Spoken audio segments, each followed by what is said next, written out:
Good morning and welcome to another edition of the Daily Fix. I am a usual host and presenter, Advocate Tulo Hoyane. This morning I would like to look at the problems that Busisiwe Mkhwebane, the former public protector, is now facing.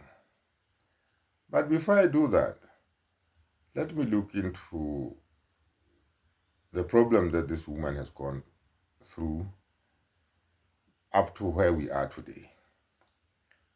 Busisiwe Mkhwebane, you'll recall, instituted investigations about the Phala scandal. Busisiwe Mkhwebane looked into the issues around Phala. You'll recall Phala, or let me just give you a recap what Phala is all about. The Phala scandal involved that theft at the president's farm. Apparently something like 6,000 US dollars was stolen there and translated into South African rands. That was something in the region of about 60-something million rand. So following that theft at Phala, it would appear that this matter was never reported to the South African police services, which was strange in itself. And the procedure that was adopted thereafter was that these people had stolen that money, which was stuffed into sofas, were then traced to Namibia, apparently assaulted until they produced some of that money. Basically, that is what the Phala issue is all about. But the Phala issue impacted on the president because that foreign currency, which was found at his farm, was never declared with the South African Reserve Bank. So the procedure is that once foreign currency enters South Africa, in this case it was dollars, it had to be declared to the South African Reserve Bank. So the Phala scandal, was debated in Parliament, and the ANC used its majority to make sure that the scandal goes away. But it was Busisiwe Mkhwebane, in her capacity as the public protector, who instituted an investigation into Phala because it was a belief that there were a lot of irregularities around what had happened at Phala. It was shortly after her intentions to investigate the Phala matter that the president, Cyril Ramaphosa, then got her suspended. Busisiwe Mkhwebane fought that suspension so spiritedly until a tribunal was set up to investigate her, to impeach her.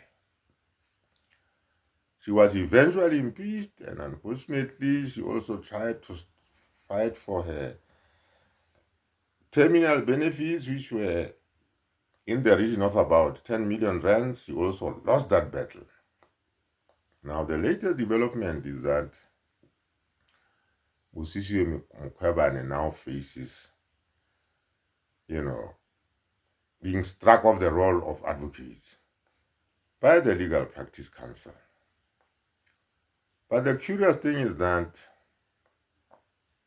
Mkhwebane, in a recent interview, says she only learned about this on X, or what was formerly known as Twitter.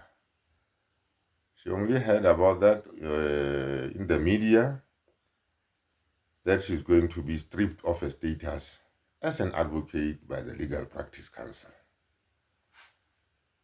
She's unaware of the reasons for that intended drastic action by the Legal Practice Council. So this is the situation that Busisiwe Mkhwebane finds herself in. But interestingly, when you look at what has happened to her over the years, you sort of discern that there was a vendetta from the time she instituted an investigation into Palapala. Everything just went downhill for Busisiwe Mkhwebane. And it is now culminating in this impending action by the Legal Practice Council to strike her off from the role of advocate. The Legal Practice Council has also admitted or confirmed that she's under investigation and there are plans to have her stripped of her status as an advocate, although they have not disclosed the real reasons or the reasons behind that intended action. It is very unfortunate that if some drastic action is going to be undertaken against anybody, it must, the person against whom that action is intended first hears about it on social media or in the media. And it is also unfortunate that the Legal Practice Council will not disclose why they're investigating her for whatever they're investigating her for, which has prompted, this initiative now to have her struck off the role of advocates.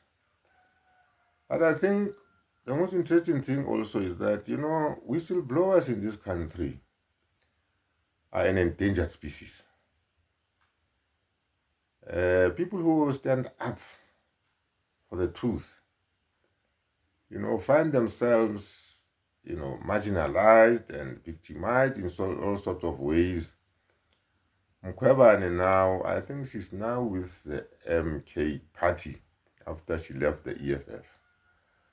So Mkhwebane has had a very tumultuous or very difficult, life ever since she made her intentions clear that she wanted to have the Palapala matter investigated.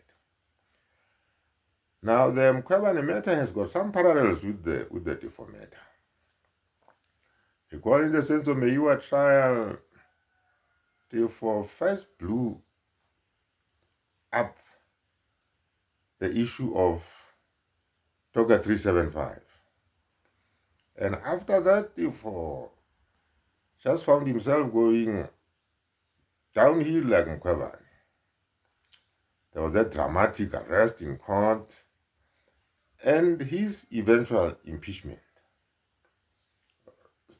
I beg your pardon, not impeachment. And his eventual, or the eventual striking him off the role of advocate, such that today Teffo is no longer an advocate. But Teffo also is a whistleblower. He brought to our attention the fact that, there's a docket that says there were no intruders into that house. So there are parallels between what has happened to Mkhwebane and what has happened to Teffo. And the point that I'm making is, people who are whistleblowers and stand up for the truth in this country really do so at their own risk. So that even those who are in possession of information will rarely come forward, because coming forward has its own risks. If you are prepared to stick out your neck for the truth, you better be ready for the consequences, and the consequences can be quite dire, because Teffo's life must be a very difficult one ever since he was, stripped of his status as an advocate. How does, for instance, the man make a living? In a similar vein, Mkhwebane was, impeached as a public protector, the first public protector in South Africa ever to be impeached. And her life ever since has been very difficult. So let me see what you think in the comment section about what has happened or what is about to happen to Mkhwebane. Or Teffo needs no introduction. But I was just drawing parallels between the two to say, this is what happens to you. So most people would rather just keep quiet and move on with the crowd without, endangering either their positions or jobs, because doing so, like I'm saying, carries a lot of risks. Thank you for watching this video, and thank you for the views and subscriptions that I'm seeing. Please don't skip those ads, like and share these videos, and have a nice day.